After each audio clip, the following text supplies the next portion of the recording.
honestly, like I am an open book when it comes to mental health, fitness, feelings, what like all that stuff. Like I don't wouldn't fancy myself a masochist per se, but like understanding why people feel what they feel and like talking through the processes is fascinating to me. Yeah. And so I do like I'm happy to talk about all of it.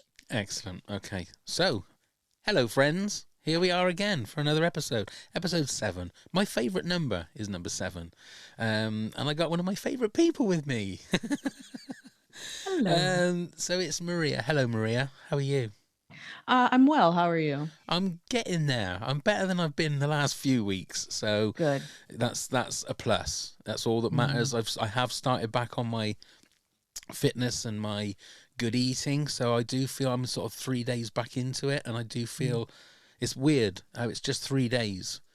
Yesterday and the day before, I felt very lightheaded and mm. very sort of like my stomach felt sick, but I'm pretty sure that is the sugar withdrawal.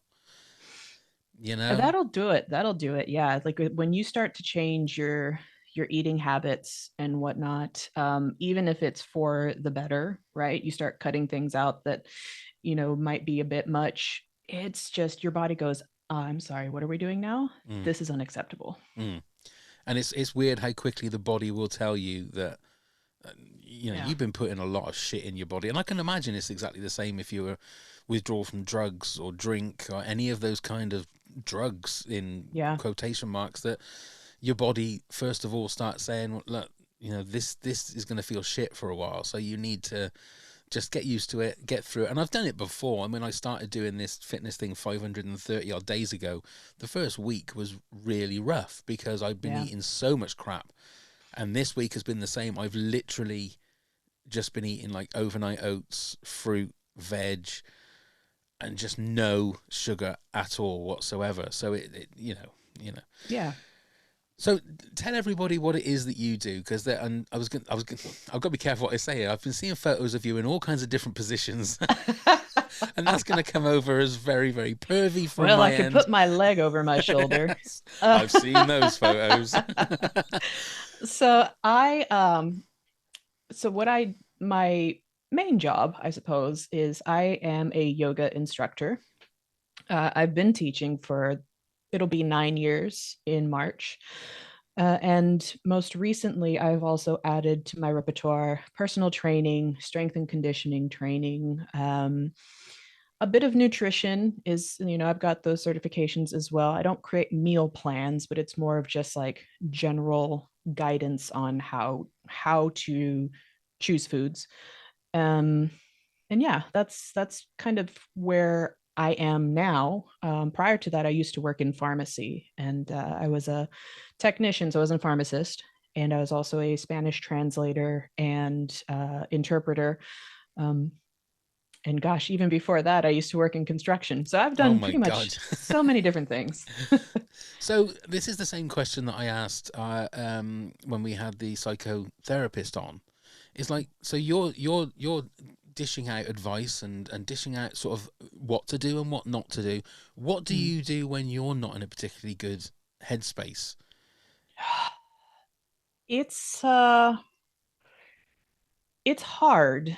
Um if I'm not in a good headspace, when I would teach in-person classes, I would tell them and I would be perfectly frank with them. I am, you know, not to get too in the weeds, but there is in yoga in particular a lot of what's called spiritual bypassing, which is has been a pretty popular phrase of late. But what it means is that like, oh, we don't. If you're feeling bad things, we just ignore those and like that's just you not leveling up or whatever. And it's like, no, all feelings are valid, and you know we should not ignore the negative. And so if I'm having a particularly bad day, I'll open up as much as I'm comfortable with a room full of my students, and we'll just go through it. And I find that's twofold. It allows me to have a little bit of release of those things. And it also lets them know that they are valid in how they feel. And it creates a quote unquote safe space for them to allow themselves to feel if they don't feel like they can elsewhere.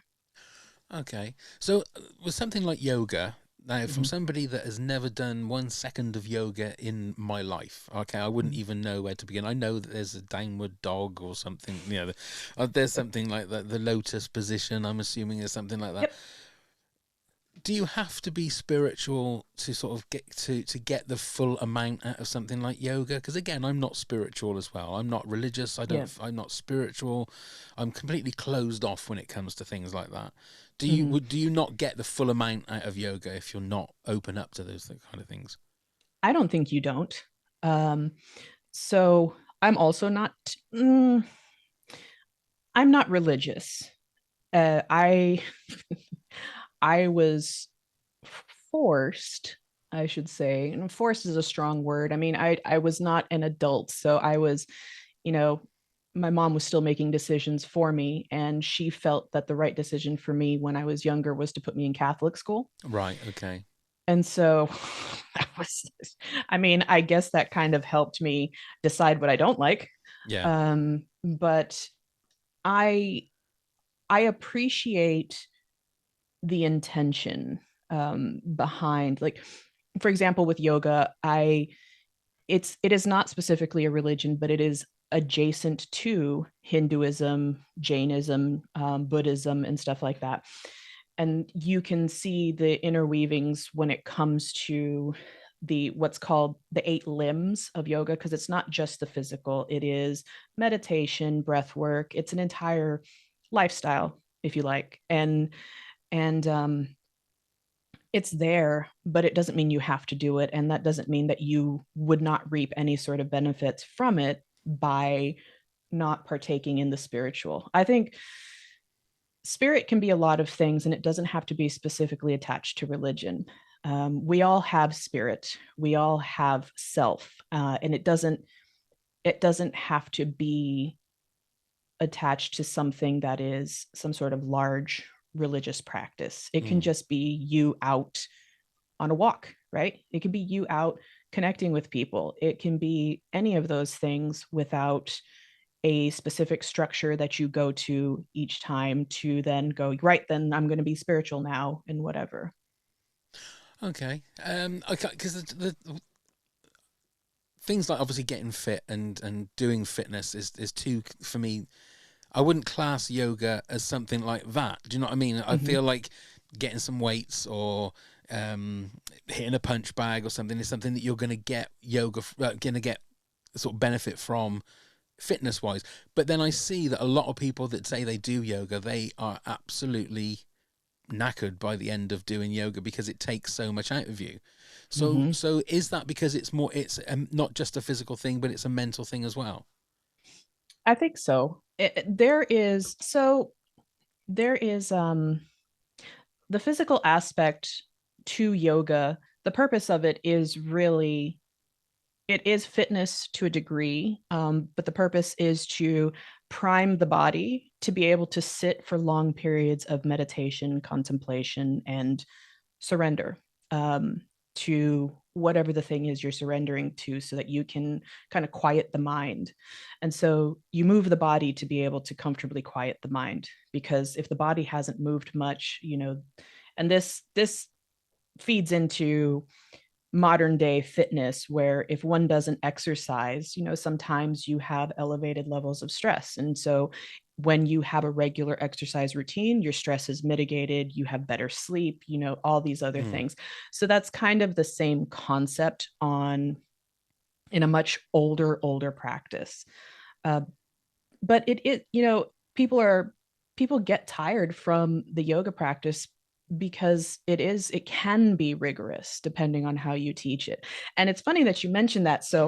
I I teach a lot to military. My husband's in the military, and that's actually how I got into practicing yoga more regularly and then eventually teaching it, because I needed something to deal with my anxiety and stress over moving all over the place and starting a whole new thing that I wasn't familiar with. Like we were in our early 30s when my husband joined the military, which is actually quite late. Most people join in Right. their late teens.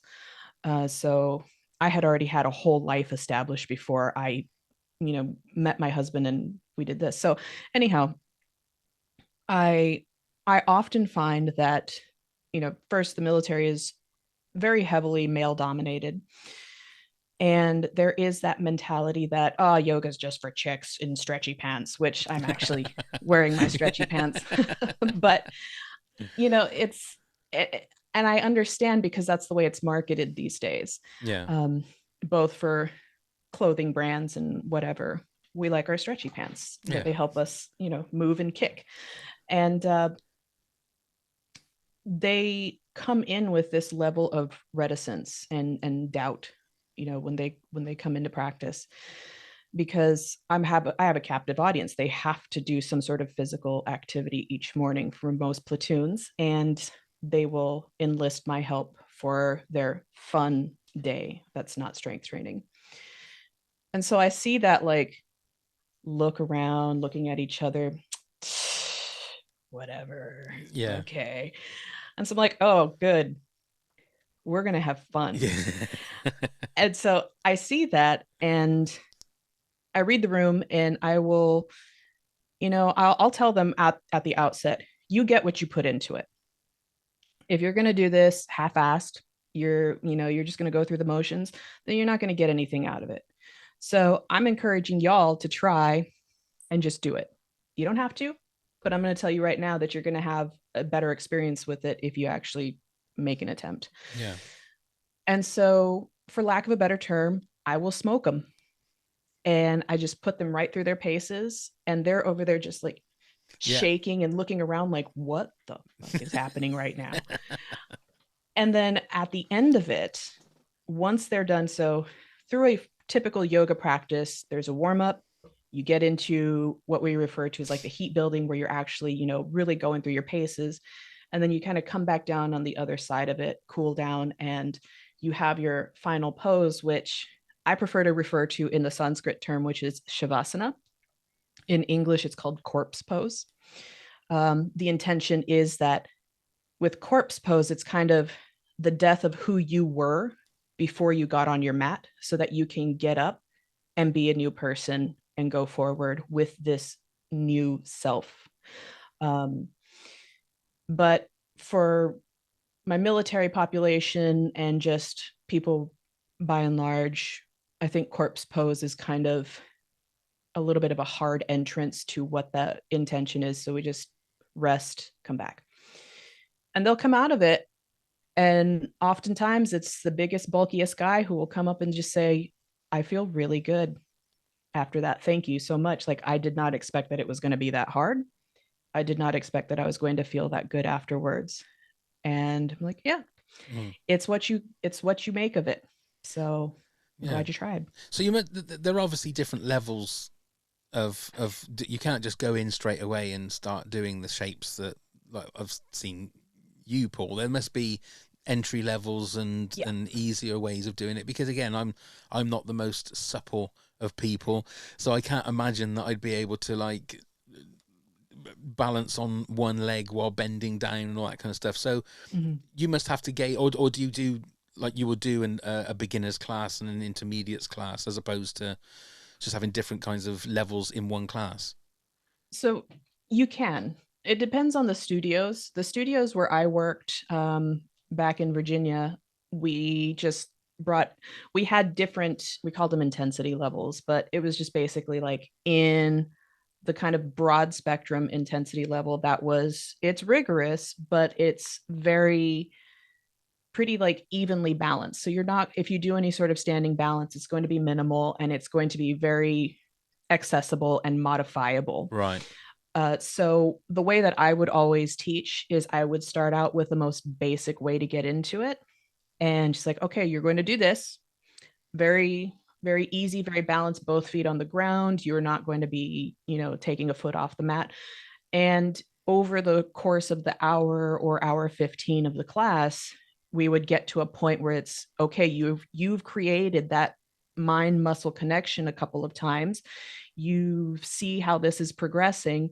Now, if you feel good, maybe try taking your foot off the mat or try doing this thing. If you're not there, absolutely fine. Don't do it. But, you know, we're all here. So, don't feel like you have to. And one of the big things that I always make sure that I remind students of, and it's a little bit of a joke, but it's true, is like, you're not more enlightened if you can do the thing that looks harder. That Right. that means, that means nothing. It just means that you have more flexibility than the other person today, Yeah. not even just in general, but just like in this moment. Right.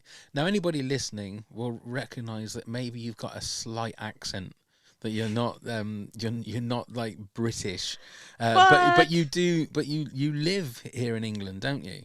I do. So, Yes. in regards to anxiety, I mean, Mm. just moving house, I think, is one of the most anxiety-ridden things to do.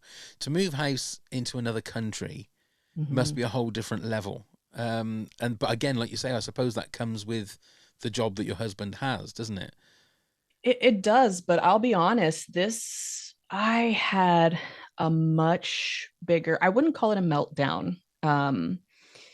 But I had a lot more anxiety coming here than I ever had moving within the States.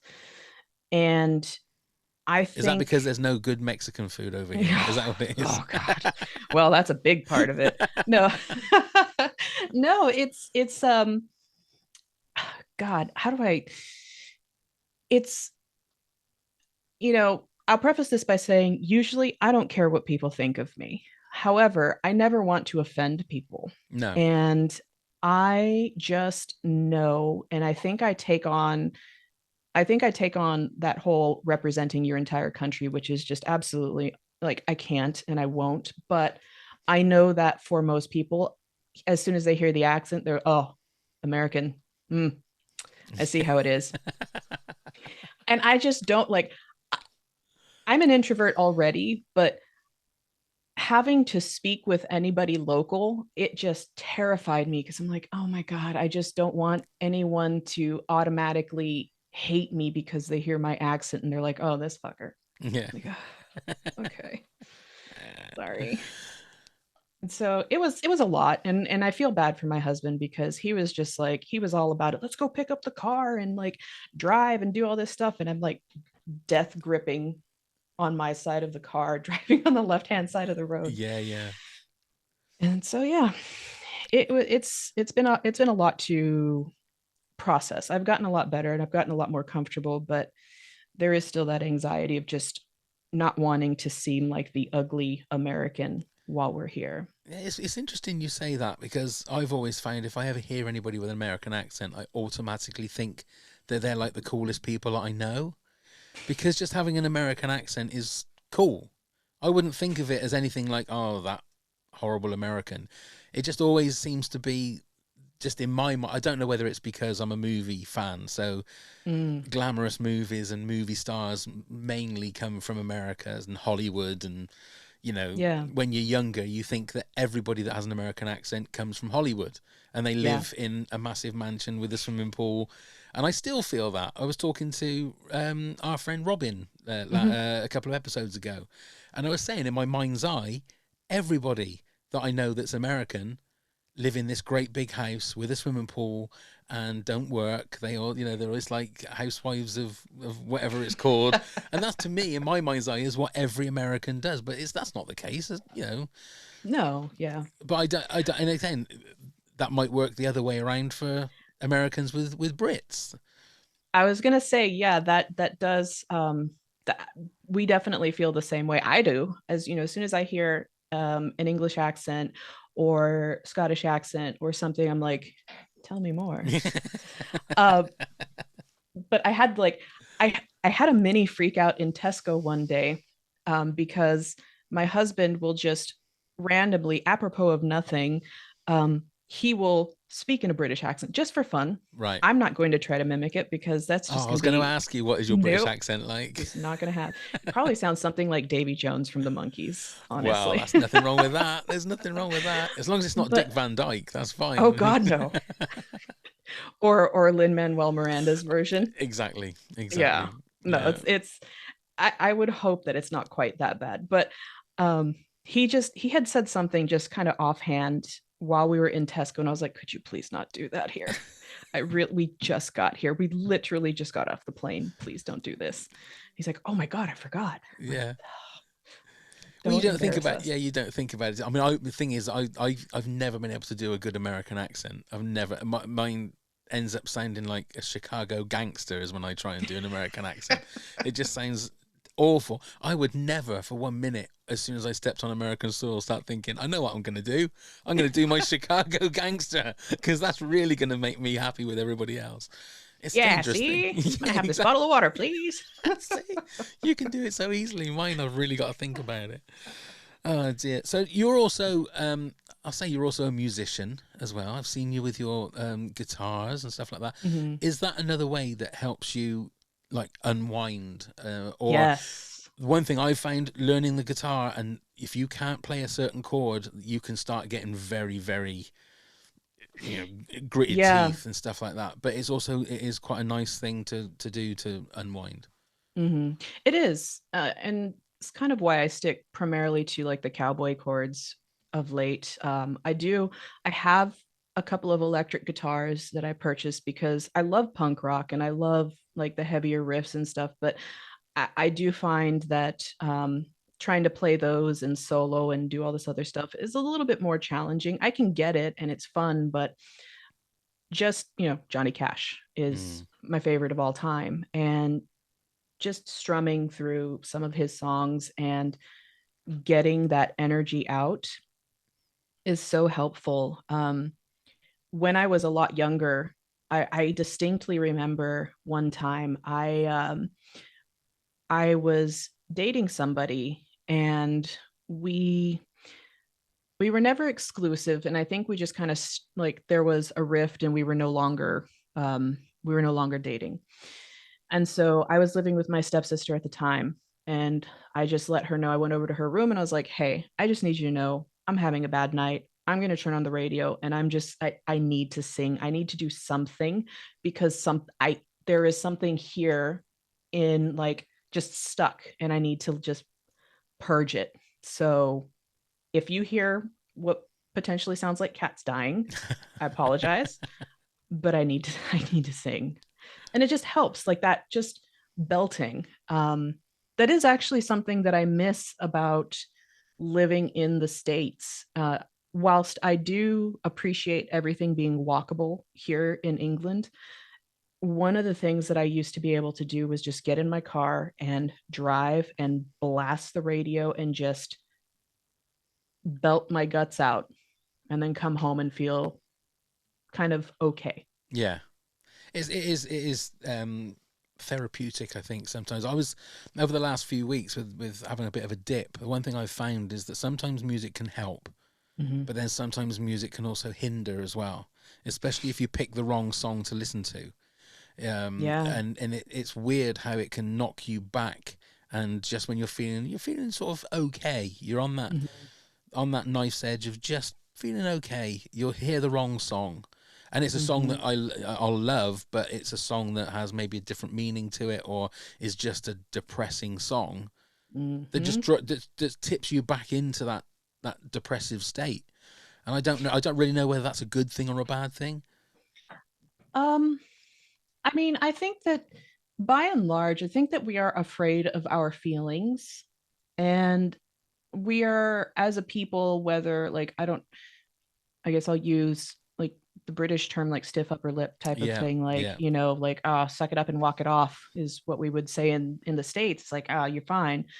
But I think that turning away from the less than pleasant feelings, like it's one thing, it does us a bit of a disservice because if we refuse to acknowledge and just kind of let ourselves feel and know that like this is a stage, I'm going to be better, but right now, this is where I am. I'm not going to stay here.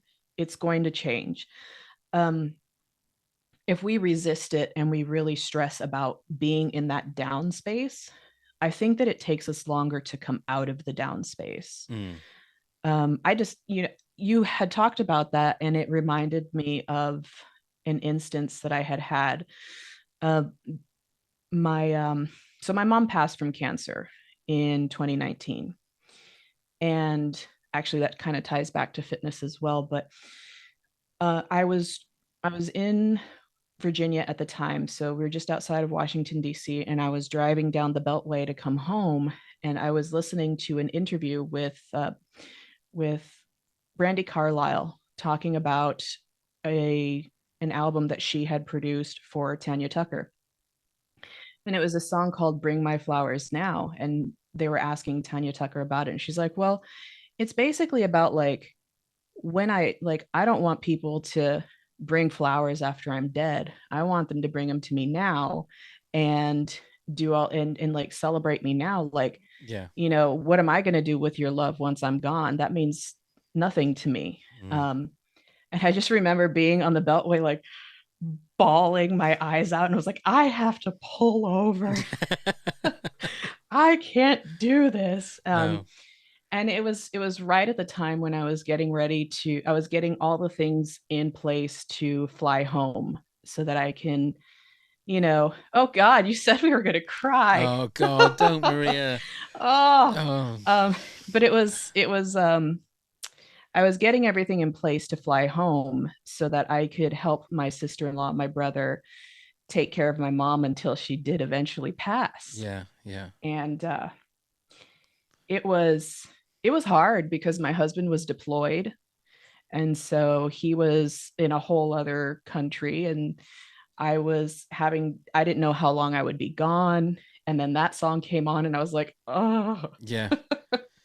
I, it was rough. it's like you say, you look back on it now, and it probably kind of helped a little bit, but at the time, it's the song you didn't need to hear at that particular time, did you? I suppose. Yeah, and you know it just like it blindsided me, Yeah. and I was just like, well, I wish I hadn't been driving down a busy highway when I heard this song. But to be honest, the sentiments behind that song, I've always said that I would love to have a pre-death funeral, Hmm. because I would love to hear what people would say about me while I'm still here, as Yeah, opposed to getting eulogies and whatever when I can't hear them. I would, it's that same thing, like faking your own death, and it so you can go to your own funeral and hear what yeah, people would say about you. I always think yeah. that I think that's a lovely sentiment to have. I mean, it absolutely is because you know, I, I've had this conversation before with others, but like, we should appreciate the people that we have whilst they're still with us. Yeah. Like, what's the point of? And this also goes back to acknowledging other feelings that we have. It doesn't always have to be just the good, but we can recognize that perhaps some people should not be in our lives Mm. and some people absolutely should be in our lives. And letting them know, because, again, tying back to mental health, like we never really know how much we mean to people if we don't ever say it. Mm. Like there's no weakness in professing appreciation, affection, or whatever the case may be for the people that we have around us. And it just might well save somebody who's not feeling a certain type of way. I think you're absolutely right. I made a conscious effort over the last few years to concentrate on the people that I love and that I know love me, as opposed to worrying about the people that don't particularly treat me nicely. Mm-hmm. And I've found that to be so much more rewarding. And the fact that I take my energies to the people that I know are gonna appreciate it, and that I know love me back, as opposed to people that you maybe spend years and years chasing, hoping to get that kind of affection and love from. And I Mm-hmm. think it is so much better to do that, because you can end up wasting half your life on people that don't really give a shit, Yeah, you know? absolutely. And for what? Yeah. Like, why do we do that to ourselves? Because we don't want to offend, No, because you you can know? use that energy in so many more positive ways on people that it matters about. Yeah. So yeah, I completely agree. Um, so where are you with your? I mean, would you go out and perform live and No. sing with your guitar, or is it just a thing that you do in like in your room? It's just a thing that I do at home. I think probably much to my husband's chagrin because I have like, you know, it's like $1,000 Fender Telecaster that he's Nice. just like Dave Grohl is about to release. We suspect, because there's photos of him playing like prototypes of his model Gibson guitar, and Oh so right. I suspect that Gibson's about to release another Dave Grohl issue, and I told him, I was like, I hope you know that we're buying that if it comes out. And he's like, no more guitars if you get that. But it's for me. Yeah. One of the things that my mom had said to me, and we had a good relationship, but it was a tumultuous relationship. But one of the things that she said and has always kind of stuck with me is, again, with like the you can't take it with you. Um, you can't. No. So I toe the line between saving money because you don't know what's going to happen and you want to have enough to support yourself for a period of time until you get through a rough patch. But at what point does it become restricting your enjoyment of life versus, living a little? Yeah. And I would like to live a little. We don't have kids. I don't want kids. We don't have kids. We have pets. And you know, we are relatively comfortable. So every now and then if I want to enjoy something, then why the hell not? I completely agree. I completely agree. And it even when you've like I've we've had so many kids and now we've got so many grandkids and there's time for that and there's time when you save for that and you Mm-hmm. you get through it and they all become independent and then it's sort of like well this is our time now and Yeah. I totally agree. We went to Orlando a few years ago, and I bought 6 lightsabers from Galaxy's Edge because I was only supposed to buy 2, and I got there and I thought I may never get here again, and I have Mm-hmm. saved up for this, so I'm just going to fill my boots. And and Yeah. my wife was brilliant about it. She was like, if you've got the money, just you do what you want. I don't care, you know. Mm-hmm. And it gets to the point where I get home and I think that was ridiculous. I don't know how much I've spent. That is just ridiculous. But I completely agree. It gets to a point where you think, well, why not? Why? There's so much that you, unless you're mega rich, obviously, where you can go Mm-hmm. off and say, I'm going to do this, I'm going to do that. I don't think I think it's so good for you to every once in a while spoil yourself and treat others and treat other members Mm-hmm. of family, And I think I can imagine that. I mean, I have a one acoustic guitar. That's all I've got. But I can imagine that if you're into it, acoustic guitars are like, and looking at you, are like tattoos. Once Yeah. you buy one or once you get one tattoo, that's Yeah. it. You're constant. It's never just one guitar, is it? I know somebody else that I think has about 7 or 8 guitars, and every time they go on holiday, his wife is like, please don't buy another guitar, please. And there's always a picture of them on social media in a guitar shop, and he's like strumming a guitar. That is the way it is, and so my husband is, and this explains some things about our dynamic, but my husband is by trade and education very science minded. He when he was in college he was studying like organic chemistry and all that stuff. So his thing is like hypothesis, very rigid, very like, whatever the case is. And um I'll look at a guitar and like, well, that Gibson, the Epiphone version has a J200. It's a jumbo. It's much more resonant, deeper tone. I would really like to have. You already have an acoustic. It's fine. They do the same thing. You can't tell the difference. And I was just like, okay, well, we're going to circle back to this because I'm not going to let this go. Yeah, But you win this round, sir. yeah, but see now. this, I don't know whether this sounds sexist, but I find like me and my wife always have arguments about like 4K and HD and standard definition on a TV. She'll see standard definition and 4K and she'll say, I can't see any difference. Why are you spending extra money on 4K? I say, because can't you see the beauty and the splendor and the colors and how pin perfect everything? It just looks exactly the same, she says. But you saying that, it's obviously not a woman thing because you're saying the same kind of thing about a guitar there. Yeah.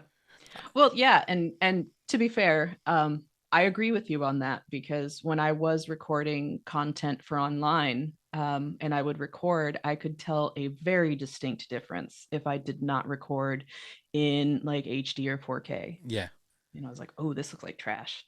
I need to re-record this. There you go. Then I finally say to my wife, it's not a woman thing. I say it's not a woman thing. It's just No. you. It's just you. Yeah. Uh, right now, this is the question that I asked Loz back in episode 3, I think it was, and I should be asking. I think this is the question that I'm going to ask everybody. I think at the end of each episode now, if you could go back to like 10-year-old Maria, what would be the one bit of advice you'd give her?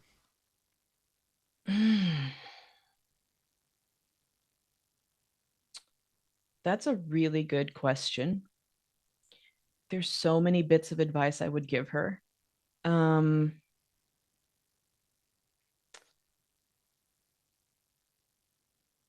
you know,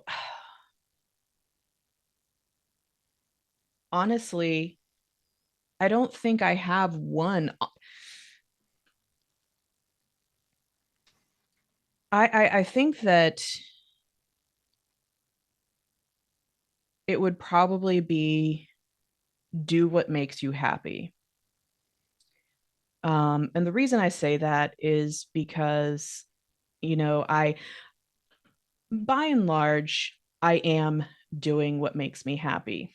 Um, but I was stuck in a space for a while where I was really like, I felt like I, um, I had to be a certain thing. Like I started college out of high school and I thought, well, this is what I have to do.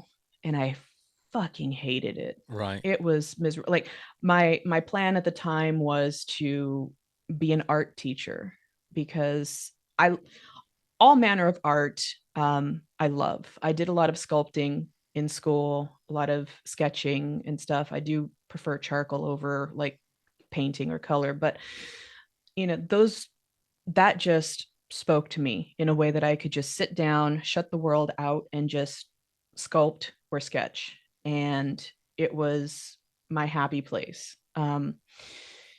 And so I thought, well, how can I parlay this into a job? Well, I have to be an art teacher because studio artists don't make money. No. And my whole thing was like, you need to make money. And then I realized this is going to sound bitter. I don't like I don't like kids. Right. This is why I don't want to have kids. It's not that I dislike them.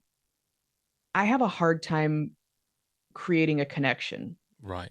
with them. Even when I was a kid, it was very, very difficult for me. I love my niece and nephew to death, and they are the people that we spoil all the time. Pay for my nephew's basketball, all of that. But I realized in that space of pursuing education that I was going to be miserable because I was already miserable. And so I dropped it. I was like, I'm not going to incur debt because I'm pursuing something that makes no that I'm not enjoying.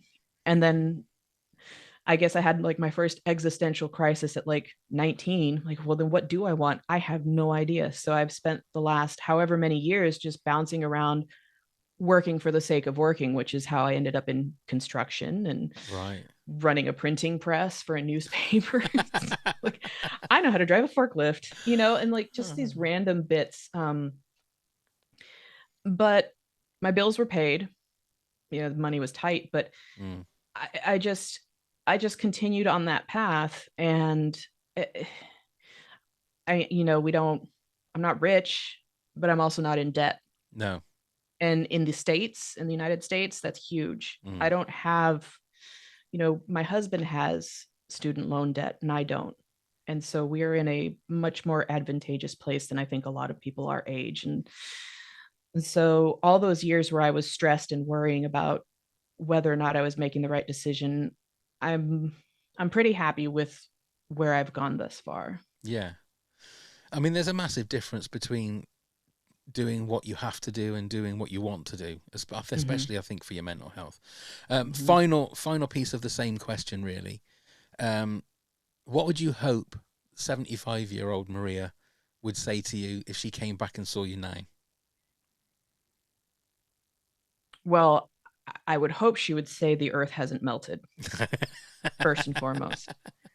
But after that, I would hope that she would say, you, you know, you did okay.